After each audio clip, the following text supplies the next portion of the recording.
ত্রয়োদশ নির্বাচনকে সামনে রেখে সিরাজগঞ্জ ৫ চৌহালি বেলকুচির যিনি দানের শীষের মনোনীত প্রার্থী তার কাছ থেকে কিন্তু আমরা এখন শুনবো যে এই যে আজকে এই মাজার শরীফ জিয়ারতের মাধ্যম দিয়ে কিন্তু তার প্রচারণা শুরু করছেন।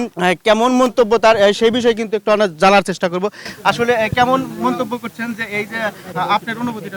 ধন্যবাদ সাংবাদিক ভাইদের।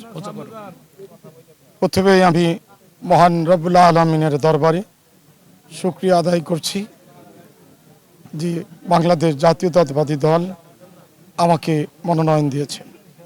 আমাদের এই ভারত উপমহাদেশের প্রখ্যাত সুফি সাধক খাজা এনায়েতপুরি ইউনুস আলী রহমাতুল্লাহর মাজার জিয়ারত করে আমরা আমাদের নির্বাচনী যাত্রা শুরু করব। আমরা সবার কাছে দোয়া চাই, সহযোগিতা চাই, রহমত চাই। আমরা যেন যে উদ্দেশ্য নিয়ে জনগণের কল্যাণের জন্য, জনগণের সমস্যার সমাধানের জন্য, জনগণের ভাগ্য উন্নয়নের জন্য আগামী জাতীয় সংসদ সদস্য হিসাবে আপনাদের এবং জনসাধারণের ভোটের চাই এবং আমি যেন জনগণের সেই কল্যাণ সাধন করতে পারি। আমিন আমিন আমিন।